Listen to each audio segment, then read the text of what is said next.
Olá, irmãos e irmãs, muito bem-vindos a mais um momento de meditação do Santo Evangelho com o Padre Luciano de Almeida. Hoje, quinta-feira, dia 13 de fevereiro, quinta semana do Tempo Comum, e eu quero te convidar a iniciar comigo esse momento invocando a presença de Deus. Em nome do Pai, do Filho e do Espírito Santo. Amém. Agora, eu quero te convidar a tomar em mãos a palavra do Senhor que está no Evangelho de Marcos, capítulo 7, versículos de 24 a 30. Naquele tempo, Jesus saiu e foi para a região de Tiro e Sidônia. Entrou numa casa e não queria que ninguém soubesse onde ele estava. Mas não conseguiu ficar escondido. Uma mulher que tinha uma filha com um espírito impuro ouviu falar de Jesus. Foi até ele e caiu a seus pés. A mulher era pagã, nascida na Fenícia da Síria. Ela suplicou a Jesus que expulsasse de sua filha o demônio. Jesus disse: "Deixa primeiro que os filhos fiquem saciados, porque não está certo tirar o pão dos filhos e jogá-lo aos cachorrinhos." A mulher respondeu: "É verdade, Senhor. Mas também os cachorrinhos debaixo da mesa comem as migalhas que as crianças deixam cair." Então, Jesus disse: "Por causa do que acabas de dizer, pode voltar para casa.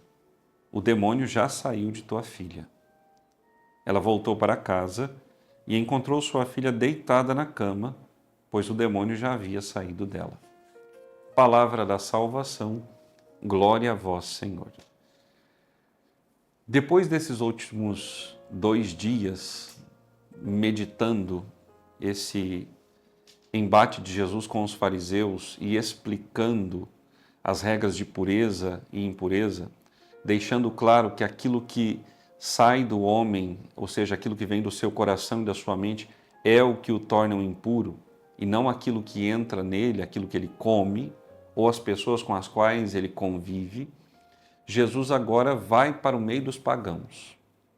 Ele vai para Tiro e Sidônia, que são outras nações, é um outro país.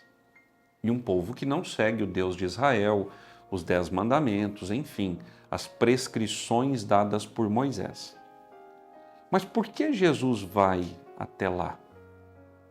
Porque o Senhor veio para a salvação de todos. E quando o Senhor diz todos, Ele está falando do universo inteiro. A salvação dada por Jesus, trazida por Ele à face dessa terra, se estende a todo o cosmos. Foi a criação inteira redimida por Jesus. E é por isso que Jesus precisa ir o mais longe que puder anunciar a palavra. Porque Ele necessita fazer com que Deus seja conhecido e amado por todos. Ele precisa ser o centro da nossa vida. Vejam, caríssimos, Jesus está ali, naquela região, está numa casa certamente de alguém que o conhecia, de alguém que já tinha dado o seu sim ao projeto de Deus, que já tinha se convencido da veracidade da pregação e dos milagres do Senhor. E, de repente, a multidão reconhece Jesus. E as pessoas começam a vir. E dentre essas pessoas, essa sírio-fenícia, que tinha uma filha possuída por um demônio. A primeira atitude daquela mulher foi a de crer. Ela creu que Jesus podia salvar a sua filha. Ela ouviu os relatos acerca daquele homem. E quando descobriu que ele estava tão próximo, ela foi ao seu encontro. Como nós. Quando sabemos que alguém que nós amamos, uma pessoa especial, está pela região, está perto, nós nos esforçamos e vamos até onde ela está. Às vezes ela está impossibilitada de vir até onde nós moramos, nós vamos até onde ela está. Eu me recordo que eu participava do grupo de oração na minha cidade, lá na década de 90, e o Papa João Paulo II veio ao Brasil em 94. E passou por vários lugares, e um destes lugares foi a cidade de Goiânia. Se não me engano, 94 mesmo, se não me falha a memória. E nós tínhamos uma senhora no grupo de oração que ela estava sofrendo de um câncer terrível, já praticamente em fase terminal. E no grupo de oração foi dada a palavra do livro dos Atos dos Apóstolos, que nos relata que a sombra de Pedro, por ser ele tão cheio do Espírito Santo, ao ter contato com os doentes, à beira do caminho, eles ficavam curados. E na explicação e no discernimento acerca daquela palavra, eu me lembro que a coordenadora do grupo disse àquela senhora: vá ao lugar mais próximo onde vai estar o Papa São João Paulo II, na época João Paulo II, e você ficará curada. E caríssimos, aquela mulher foi. Sua família a levou até Goiânia. E assim que o Santo Padre passou e a abençoou, aquela mulher sentiu dentro de si que algo havia mudado.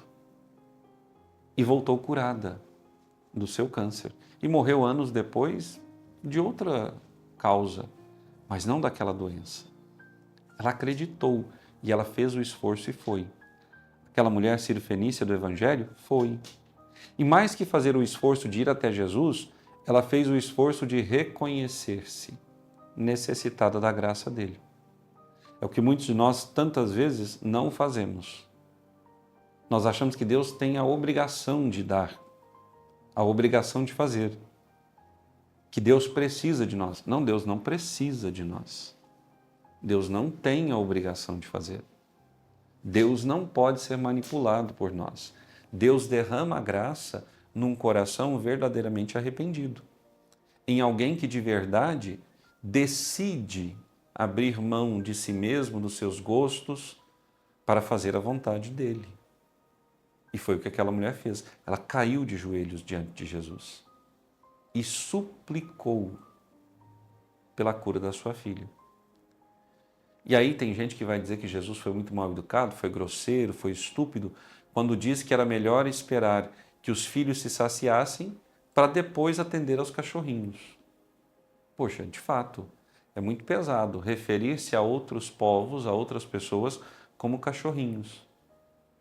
Mas o Senhor que já tinha visto a fé daquela mulher, o Senhor que já tinha olhado aquela mulher por dentro e já a amava, sabia que deveria ser firme na sua proposição para que dela voltasse uma resposta mais firme ainda, que seria inclusive causa de conversão e mudança para tantos homens e mulheres, de modo muito particular os judeus. E aquela mulher disse: sim, Senhor, é fato, mas os cachorrinhos comem das migalhas que as crianças deixam cair por debaixo da mesa. E Jesus diz: pode ir em paz. A tua fé salvou tua filha está curada, o demônio não está mais nela. Jesus só precisa que nós acreditemos. Jesus só precisa que nós deixemos de lado as nossas vaidades, o nosso rompante de orgulho, que nós deixemos de achar que nós somos o centro do mundo, que nós temos poder para tudo. Nós não temos poder para nada, nada, naquilo que concerne as coisas da terra. Mas nós temos poder sim diante de Deus quando nós somos homens e mulheres de entrega constante, de vida de oração, de intimidade com o Senhor, de vida sacramental. Quando nós somos homens e mulheres que não nos apegamos às convenções humanas, mas estamos inteiramente postos na vontade e na graça de Deus. Você está nesse nível de intimidade com o Senhor? Se você cair aos pés do Senhor agora, o Senhor te concederá a mesma graça que concedeu àquela mulher, que era pagã, a qual, pela regra, Jesus não deveria ter ido, não deveria ter realizado o milagre.